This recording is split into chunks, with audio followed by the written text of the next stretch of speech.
Hello, everyone. Thank you all for joining us today. My name is Roisin Geraghty, and I'm the Head of Industry and Marketplace at the Docs Ireland Festival in Belfast. Before we start up, I'm going to start with a little self-description. So I am a Caucasian woman with short, dark brown hair and glasses and a furry baby blue jumper. Just to let you know that the session is being recorded. So if you know anyone who wants to catch up with that after the fact, you can, it will be available on our social media over the coming days. So, and there's still plenty of time to apply for this fund. So anyone who misses the session will be able to watch that after the fact. So we're delighted today to be hosting this session with the Netflix Documentary Talent Fund. I'm just going to give you a little bit of background on Docs Ireland before I introduce our speakers. So Docs Ireland is an all-Ireland documentary festival in Belfast. It was started in 2019 by the team behind the Belfast Film Festival, because we realised that there is a huge appetite for documentary in Belfast, Northern Ireland, and the entire island of Ireland. And there is an incredible Indigenous documentary film industry. So we are an industry-focused festival, and each year we host an industry market. We host a talent development program called Ignite. We host a pitching competition, various industry sessions, and these all run alongside our public program for the festival. So this year, the festival will be taking place from June 20th to 25th. So it'd be wonderful if you could mark it in your calendars, because we'd love for you to join us in Belfast. Applications for our documentary marketplace are open at the moment. I'll just give that a little plug until mid-April. So you will be able to, you can apply if you've a documentary, feature or TV project in development. And you can find out more information on the festival at www.docsireland.ie. So this session, essentially, we were approached by the Netflix Documentary Talent Development Fund, and we were absolutely delighted because their fund is available to people in the UK and from the entire island of Ireland to apply, which is wonderful. So the session is mainly going to cover the application process, give you like tips on your application, and we have a chat box on the side here, which I'll be monitoring throughout. So I'll be checking if you have questions, and once our speakers have had a chance to talk about the scheme, then we'll be opening it up to questions. So do put them in the chat box. So without further ado, I am going to introduce Georgie Yukiko Donovan onto the screen, who is a supervising producer on the programme, who is going to tell you more about the scheme. And we're also delighted to have Sean Mullen and Michael Barwise, who are alumni of the Netflix Talent Development Fund with their film Hyphen. Hello. And are great pals of Docs Ireland as well. So we are delighted to have you all here. So without further ado, I'm going to pass over to Georgie to talk more about the fund, and then she'll have a chat with Sean and Michael about the scheme. So if you have any questions, do put them in the chat box and I will be monitoring that. Thanks so much. Hello. Thank Georgie. you so much. Hello. Thanks to everyone for coming along. I'm Georgie. I'm the supervising producer for the Netflix Documentary Talent Fund, and we are delighted to be coming back for a second year and opening it up to the whole of Ireland. A little background about me: I'm also a documentary filmmaker. Self-description wise, I am an East Asian woman with brown hair, about shoulder-ish length, and I have blurred my background because you don't need to see the cave in which I'm dialing in from, basically. So yeah, the Doc Fund, like I said, it's our second year running the Talent Fund. This year we have 5 funds up for grabs, each with a budget of up to £30,000. The application process is actually pretty simple. It's all done via our website, which is www.netflixdocfund.co.uk. And really the process is pretty simple. We're trying to make it as accessible as possible. So what it involves is, in this first instance, you need to apply with a log line. So a 1 to 2 sentence kind of top line that gives a flavour of what your film is about. a short synopsis that explains what you want to document and the kind of story structure as you envisage it, and then a creator statement, which is your chance to tell us a bit more about you as a filmmaker and also what your vision is for the film. That's kind of like the headlines of how the fund works. And I don't know, maybe at this point, if Sean and Michael, you just want to jump in and introduce yourself before we get too into it. Yep. My name's Sean Mullen. I'm a filmmaker. I'm currently in Derry. I'm a Caucasian male, medium brown hair, and we're just in an office with a bookshelf behind me. I'm also with Michael. Yeah, how you doing? I'm Michael Burrows. I'm a film producer and director. Caucasian male with short brown hair and glasses. I'm wearing a blue t-shirt and a maroon shirt. And I'm in the same office with Sean. Amazing. So I guess to dive in a bit more about how the fund works. So this initial application stage is kind of step one, and there's a few other steps before that. After that, where we sort of slowly shortlist the entrants, and it kind of culminates with a panel day or a pitch day, where we invite a shortlist to come and pitch in front of our panel of judges, which this year involves Kate Townsend, who's the VP of Documentary Features at Netflix, Julia Nottingham, who's the founder and CEO of Dorothy Street Pictures, Orlando von Eisdell, who's an Oscar and BAFTA winning director and the founder of Grain Media, Tamana Ayazi, who's the director of In Her Hands, Jenny Popplewell, who's also the director of American Murder, The Family Next Door, Alex Brunati, who's the co-founder of Blue Cuckoo and also a line producer, and Tanisha Artman, who's the CEO of SBTV. And so that panel of judges will essentially decide who the final 5 filmmakers are who will receive the fund. The final docs will basically launch in 2024, so it's quite a long process, and they'll eventually be showcased at an event attended by industry people. And prior to that, through the whole kind of journey, a big part of this fund is offering as much support as we can to help filmmakers on this journey, because I think one of our remits is we're really trying to encourage people, either newer filmmakers or just perhaps filmmakers who haven't necessarily got that break that they need. And so throughout the process, we also offer a lot of production support, mentoring. There's like a whole boot camp that gets run where you learn about legal and all of the fun stuff that Sean and Michael can probably attest to because they've been through it once before. So it's a very kind of beginning to end process, I guess. It's a really good opportunity, I think, for people to really get their hands into every element of what it takes to get a film off the ground. But I guess, Sean and Michael, I wonder if you want to talk a little bit about your experience, and especially around the application process, and how you eventually ended up submitting. Yeah. Well, the initial application stage 1 was like really accessible. It was less than 500 words. It was the log line and a creative statement, which give you a chance to talk about or give context to your idea and your kind of your personality and your practice as a filmmaker. And it's a really demographic, really accessible. And that was amazing. Obviously, that naturally opens up higher competition for more applicants, but it was just really refreshing that you weren't spending weeks and weeks and weeks trying to draft all this paperwork where you get lost, and it can affect the kind of heart or passion of the original idea. So that was brilliant. And it was nice then that then you had stage 2, 3, 4 for those more detailed stages of the application. So I found that great. That was a great initial entry. Yeah, absolutely. I think, for us, it's really story comes first. And I think for us, we really want to make sure that the initial stage, that there are as little barriers as possible for people to pitch that idea.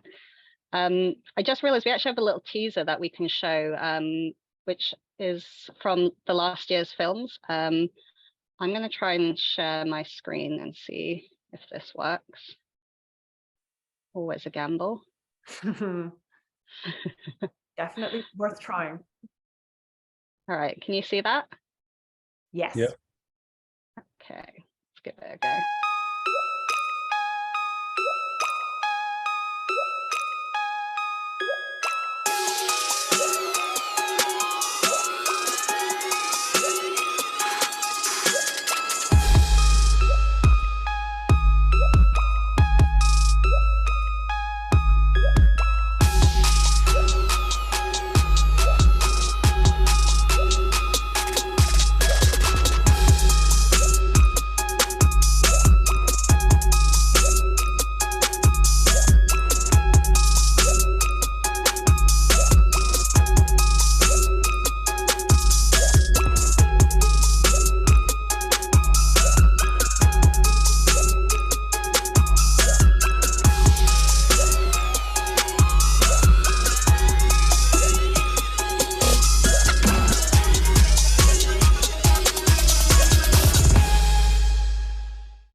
There you have it. So that's just a little taster from the winning teams of last year. So, sorry, I'm just trying to bring up my notes. Yeah, I mean, I guess maybe it would be great to dive in a little bit more with you, Sean and Michael, about, I guess, what made you apply. You know, was the idea of Hyphen something that you had already kind of brewing, or was it that you saw this opportunity and then you kind of decided to explore what could be done? Well, look, just as a general sort of word, like a philosophy, it's always good to have an idea and then spot the call or the fund and try to like invite the funders to come on the journey with you, as opposed to pandering to X call or fund. So, but that's not to say that you can like work in tandem as well and like creatively adapt or tweak said idea to each call. Because I actually this initially started as fiction research, where I would go out and shoot with a camera certain events. So I was filming, it's like a key scene in the documentary.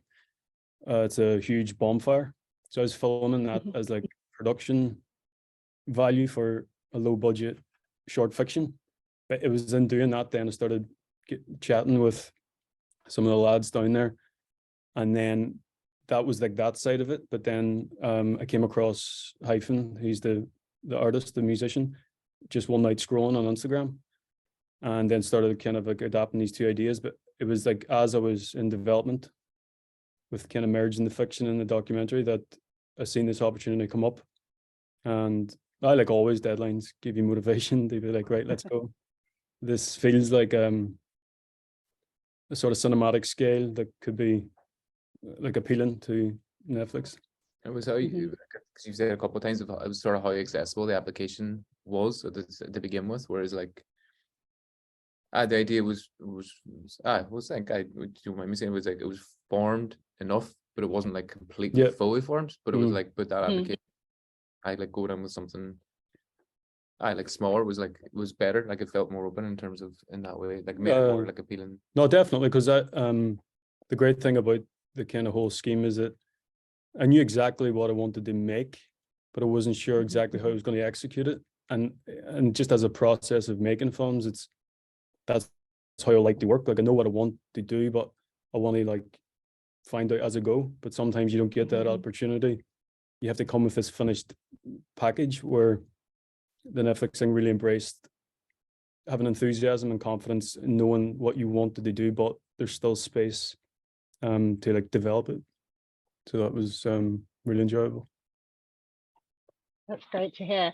Actually, do you want to maybe just give a kind of top line on Hyphen for people who maybe haven't seen it?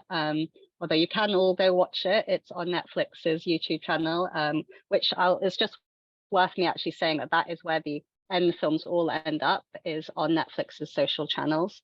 Yeah, so maybe you want to just tell everyone a little bit about the film.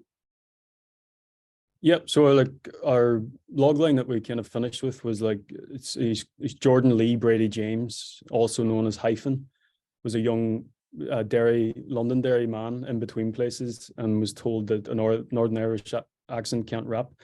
So Prior to meeting Jordan, I was interested in these moments of in between and sort of being places of limbo. So then hearing that Jordan wanted to become sort of Derry's first professional rapper, and the film kind of follows this pursuit, but the pursuit's more like the road trip, but it's what we're seeing out the windows as we go along the way that is the sort of central theme to the film. Amazing. Yeah, I still remember reading your log line when you guys initially pitched. It was one of those ones that was such a short, concise statement, but it immediately caught all of our attention. And I think it was a very easy yes from us very early on, I think. No, thank you. Sure, I'm sorry, did you want to add something? I think I cut you off. No, I was just saying thank you. All right, no worries. So after that initial stage of the first application, what was the process like for you up until and through to pitch day? Because, you know, after that initial application, there's a few other steps that we then sort of go through when we're whittling down our shortlists, which is, you know, some more obvious things like budget. I think we might have asked you for a video statement or something like that. But it all kind of, I guess, culminated in the pitch day. What was that like for you? It was good because I always I had confidence in the idea and the film, but it's the first stage acceptance. It does give you like a real boost of morale and confidence and motivation and discipline to be like, right, okay, this has something to it from an external point of view. So then stage 2, it was nice that it mixed it up past text to give you a chance to talk on video, where you can embrace rambling a bit, like or embrace the kind of your enthusiasm to show why it means this, and it's not just cold text on a white page. So that was nice. And then the third stage, I think, the last stage, then it was at the in-person pitch. That was when Michael came on board earlier, but then flying over to London was great. Again, it's like there's that nervousness, but it's always better just once you get in a room to actually just explain clearly what you mean. But having said that, 5 minutes is like super quick. So it was a rehearsed script, pacing back and forward in the hotel room prior. You can't miss a beat. It is fully rehearsed, 5 minutes.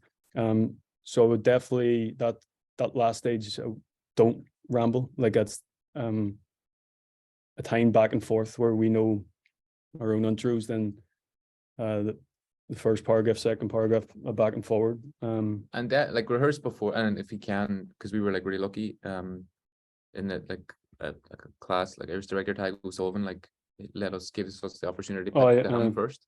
So before like a practice pitch, and then gave us kind of pointers. And one thing that we kind of took from that with Tag was just like, he's like, clearly the film is like, he's a good idea, he's wanting to make it, and it's more about inviting like Netflix on the journey with you guys, like with us. And I think like that sort of like that we kind of idea like really helped us kind of going into the room being like, we're doing this, as in kind of, I'm like, we really want to do it with you, and hopefully like that idea of like inviting on the journey, like the journey is kind of already starting. But then as Sean says, it goes really, really fast. So it's like, and that speed too, naturally, your nerves, you're excited, your head's going 1,000 miles an hour. Tag give us really great advice that when you're doing these rehearsal pitches and you go away today after pitching to him, think about the things, oh, wish I said this, wish I said that.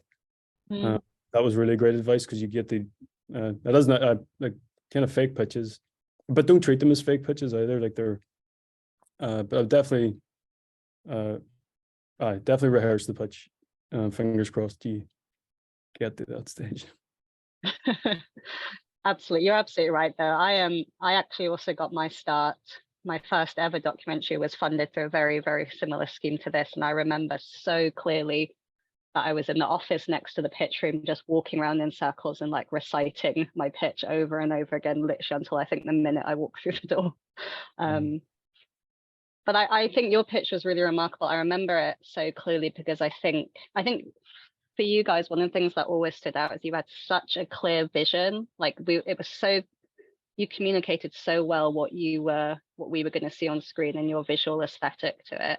And like you said, it felt like it was a very already well thought out project. And I think for you guys especially, it wasn't a case of necessarily needing as much support in that aspect. It was very much like, we're going on this journey, like, are you coming with us kind of vibe. And I think, you know, if you are someone that has a kind of clear creative vision, making sure that you're communicating that as early as possible, I think is really key. Yep. But even if I was like kind of relatively in control creatively, what was great then having access, like we ran, because it was a music documentary, we ran up, especially in the rap world, where a lot of collaborations and multiple artists on one track. It was amazing to have like access to musical law, or like, that sounds like the right thing, musical law, but like lawyers that access and help with the music rights and archival rights.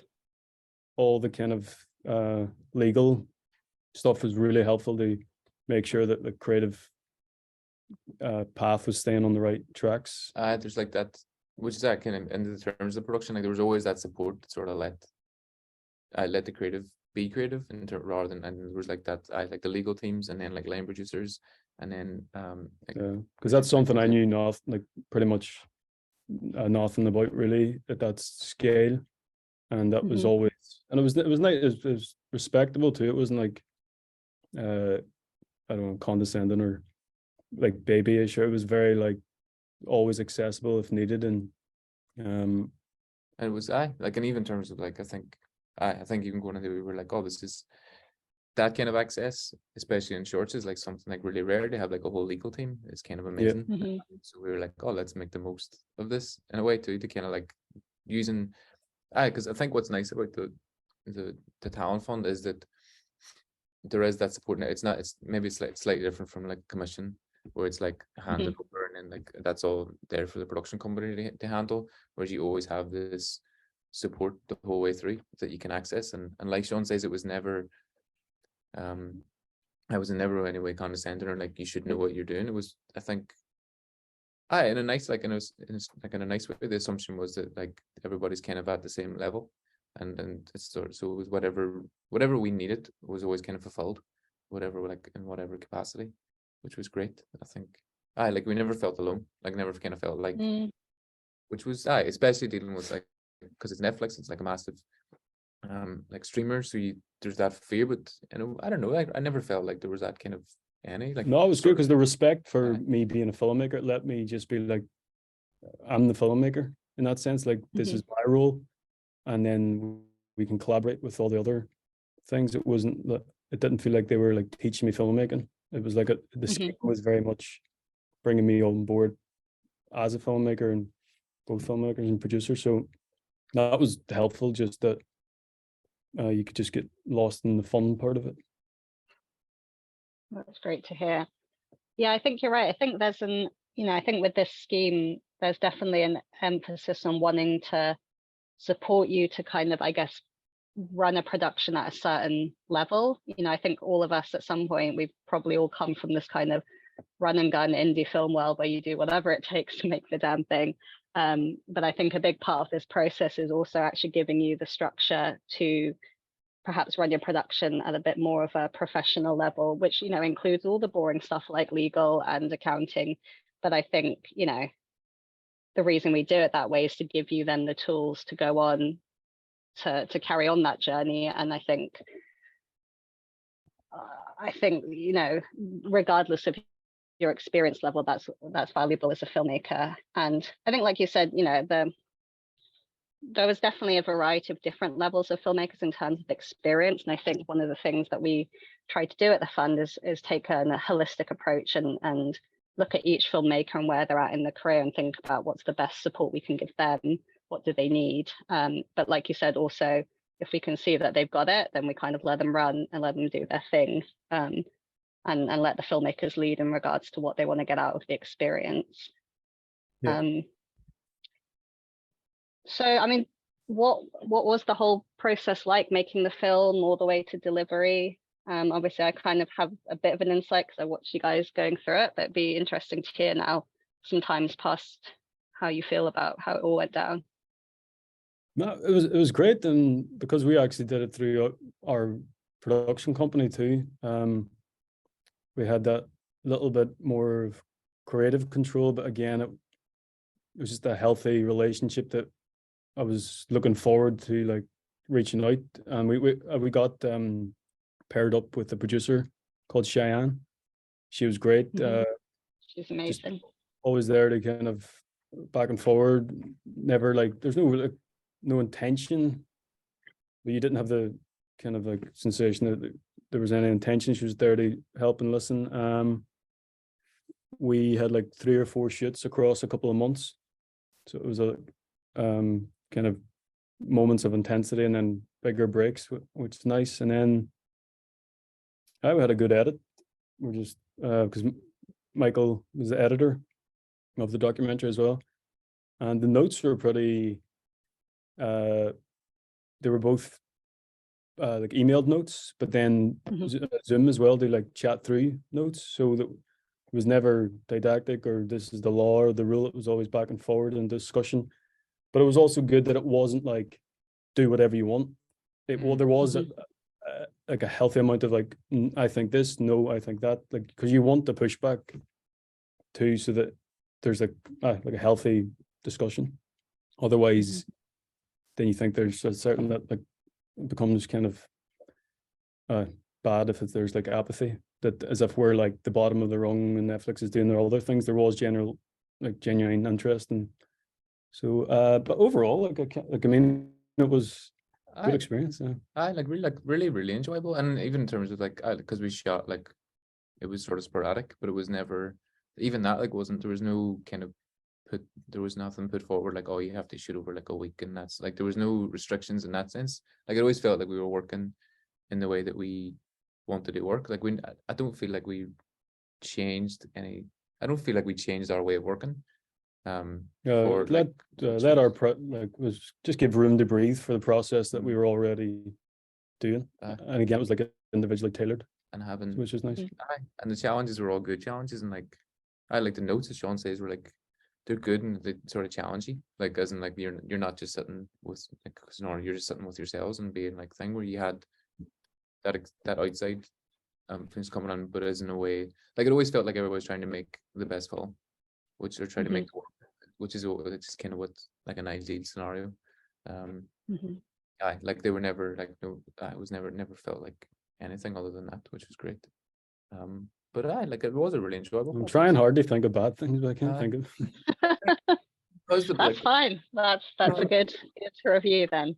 Like having the scale, like the scale of the budget and all was great as well, because we've done like a fair few shorts before, but like a lot of the time you're doing productions and sort of like basically paying people kind of like gratuity fees. Like it's like nobody's really getting paid. Everybody's doing it in favors. So like having the opportunity where it's a good budget and all crew that like, because we basically work with everybody we've kind of worked with before. No, it was really enjoyable to pay people properly. That is like, which sounds like that, but that was really satisfying in terms of like, because it's kind of like not the people, but you're doing favors and you're working on stuff, and it's like people are not banking on you, but like everybody's taking a hedge in their bets, like these things. So it's nice to sort of like in that sense is like you sort of pull through sometimes. People actually get paid properly, like a few projects. But that like that was like that was a big thing, because that's not like a small thing. I don't think that's something you should take for granted. And it was absolutely. And with regards to just short film in general, I wonder if now you've kind of gone through that process, and like you said, you guys have done a few shorts outside of Hyphen. For people who are like thinking about applying or considering, pitching their first short, do you have any like thoughts or tips on like short film as a format or short documentary as a format specifically?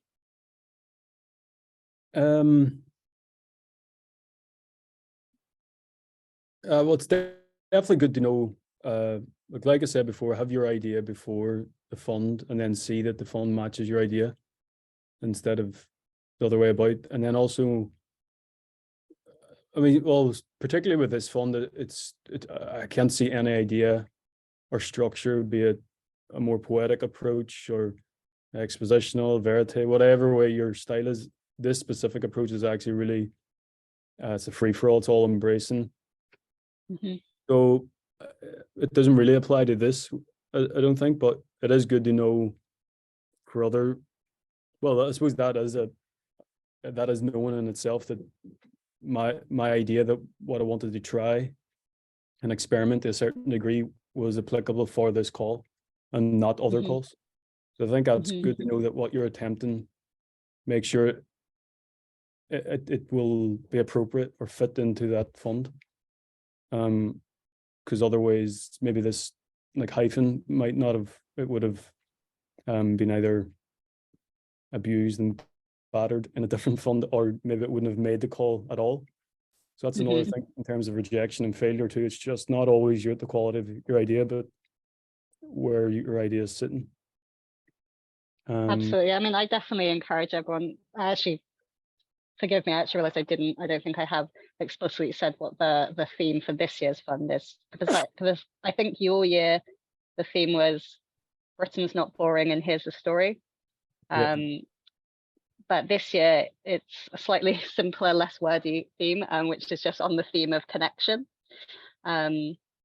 So yeah, I'd really encourage everyone to keep that in the front of your mind when you're thinking about applying. And that's one of the things we're always looking at when we're reading through the applications, is how does this relate to the theme? So making sure that you're making that clear in that initial application, I think is really important. And I guess I think the other thing I would probably add is that I think it's really important with short film to really think about it as its own medium, rather than necessarily just looking at it as, a shorter version of a feature, for example. I think short film is its own medium, and the best short films are films that go in with the intention to create a good short film, rather than trying to compact a feature into a short.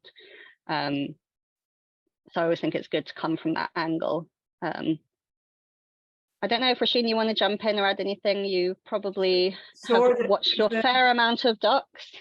I had a few questions myself, but some questions have come in, so I'm going to prioritize those. So if any of you can answer these, that would be great. They might be more targeted towards you, Georgie.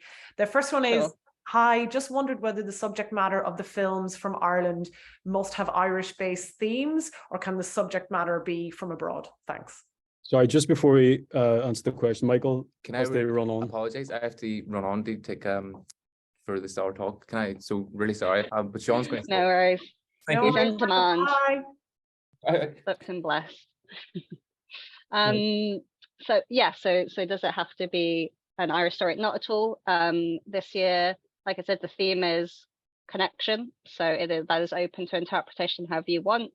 It can be a story from abroad. I guess all I would just say is that bear in mind the budget and whether it's realistic to pull off a shoot abroad. I'm not saying that it can't. Like my first short was shot abroad on, I think, even a smaller budget than this, but it's always good to keep that in mind.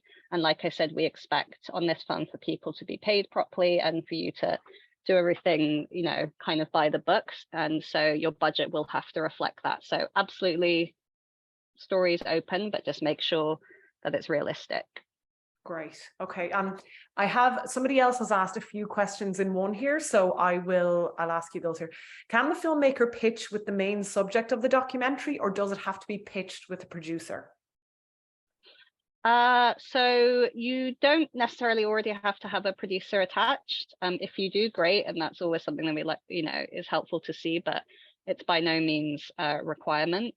I think if you're pitching with the subject, yes, you can. I guess again, I would probably just make sure you're thinking about why is the subject coming to pitch? Why are they part of that process? There might be a totally valid reason for that, but I think it's worth considering, especially in the realm of documentary. what your motivation would be, because it's probably something that we would consider as well. But yeah, I do want to stress that you don't necessarily have to have a team already in place in order to pitch. We really want to encourage people who maybe have less experience as well. So, you know, you can form the team later down the line, and we can also try and offer support in finding the right people for you to work with as well. Great. Next question is, can a mood teaser be included in the 5-minute final pitch? Yeah, absolutely. I think, Sean, you guys did. You showed video at your pitch day, didn't you? Yep. So it's I was the 5-minute pitch, as in giving your kind of talk, and then a 2-minute teaser that was cut specifically for the pitch, which is different from the 2-minute video application in stage 3, because that was just 2 minutes of whatever way you wanted to do. It could have been 2 minutes talking, but I decided to do like 1.5 minutes of images and music, and then with 30 seconds at the end of me talking. But for the actual pitch, it's a full 2 minutes dedicated to a sample scene or a teaser. Great. Yeah, and I think any way you can help us understand what you visually have in mind is always going to be a plus. Great. The next one is, what's the timeline for making the film? So I guess now from application stage through to finished film. Sure. So the fund closes applications close on the 16th of Feb. There will be a kind of, like I said, there's several sort of stages after that. And I believe that we'll be selecting the final films in kind of the springtime. And I'm sorry, I'm being purposely vague because we're kind of allowing for a little bit of wiggle room, because it kind of depends on what the films that get shortlisted and then finally picked are. But delivery will be early 2024. So you'll essentially have most of the year to complete the film. And again, you know, I think the reason we're being a little vague is because if there are a load of films where they all want to shoot, you know, much later in the year, then we might kind of shift things around to accommodate that. But yeah, the vague timeline is kind of final decision spring, and then delivery early 2024. Great. That's brilliant. Thank you.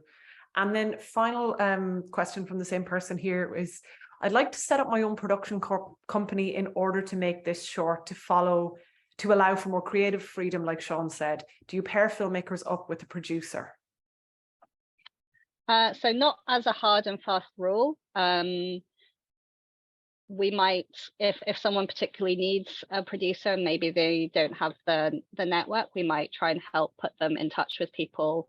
But again, that will then become a dialogue between those producers and that filmmaker on whether that happens or not. But yeah, we certainly don't have it as a rule. We have in the past had our filmmakers set up production companies in order to run the productions, and you will be put through a boot camp that will kind of guide you through what that entails and the legalities of it. So if that's something you're interested in doing, I think there's certainly something you'll get out of this process. Yeah, and you know, you can bring a producer on board if you want. That's entirely up to you. Okay. And actually, this is kind of a question that I had. It's so obviously the scheme is to encourage a new generation of documentary storytellers. And obviously that is kind of a broad swath of people. So I'm wondering, you know, do you need to have made a short film before? Can you be completely fresh to the industry? Do you like, obviously I know Sean and Michael and they, you know, they've made shorts and are amazing filmmakers, but I'm just wondering, can you be completely new to the industry? Is it, yeah, if you could tell me a little bit more about that, that'd be great. Absolutely. So no, you do not necessarily have to be experienced. I think for us, the real focus is story first. That is something we repeat as a team very, very often. Story first. And then I guess secondary, all we really care about is a real passion for filmmaking, and ideally specifically documentary filmmaking, you know, because we want this opportunity to be step 1 or step 20 or wherever you're in your journey, but a part of an ongoing journey in this industry. So I'd certainly say don't be afraid if you feel like you haven't had the opportunity to do so, because if you are a newer filmmaker and you are selected, we will help provide you with the support so that you can get this done properly. But that's also to say, if you're a bit more experienced, don't let that put you off either. I think there are multiple versions of people in different stages of their career but still don't feel like they've had necessarily that great opportunity to tell their own story and make their own film. So we're kind of open to everyone within reason. If you've won an Oscar, perhaps maybe. I was going to say, maybe if you made 4 or 5 doc features. Yeah. I have a couple more questions that have come in. One quick one: is this a yearly scheme? Are you doing it again next year? Someone prepping early. I can't really say. I think that's probably TBC. We're certainly hopeful. This is the 2nd year in a row. So fingers crossed if all goes well. Great. So just a couple more questions that just came in. One from Carla that says, if successful, what is the edit process? Do we need to deliver an edit to Netflix for review prior to delivery? Sure. So yes, there will be an edit process that involves. So once you're selected, you essentially will be assigned one of the producers from WDW, which is one of the companies that's in partnership with Netflix running this fund, of which I am one of them. So you will get a kind of dedicated fund producer, and our job is really to support you holistically, creatively. We're kind of like your go-to person. So what will usually happen is that while you're going through the edit process, you'll send us a cut at a certain point to take a look at. And we might give you some notes or feedback or just guide you a little bit. And then at certain stages, you will then send a cut to the Netflix team and they will give you notes, as Sean and Michael alluded to. So it's kind of similar-ish, I guess, if you were to make a broadcast documentary where you'd be sending it to your commissioners to look at and to give notes. So, it's usually rough cut, fine cut, and then picture lock. But we try and work very collaboratively with the filmmakers, so we're not going to just dictate to you how your film will be. But there will be a whole boot camp on this if you are selected, which will break down what all of the deliverables are, the timeline, the kind of expectations on your end, and then there'll be certain infrastructures and people put in place to help you manage all of that. Great. Sorry, I'm just aware of time here. There's more questions coming in. Are the filmmakers from each region going to be represented in the final 5? So do you pick someone from each region or? Sure. I think the answer is, ideally, we want to see the most kind of representative, diverse intersection of filmmakers. That's always something that's, we're conscious of when we're looking at applications, but it's not necessarily like a hard and fast rule, because as we said, we're kind of story and the right filmmakers is kind of what's driving us, but it's certainly as a team something that we're very conscious of. So yeah. Brilliant. Somebody asking here, Chris, would gear and technical approach need to meet Netflix standards, i.e. 4K, native sensors, HDR, finishing? So I'm going to be 100% honest, I'm not totally sure. I believe because it's going on social, the requirements there might be a little more wiggle room. Okay. But again, that will be something that you'll be told and going through in depth at the bootcamp stage. And again, if you need advice or guidance on that, that's something we can help you with.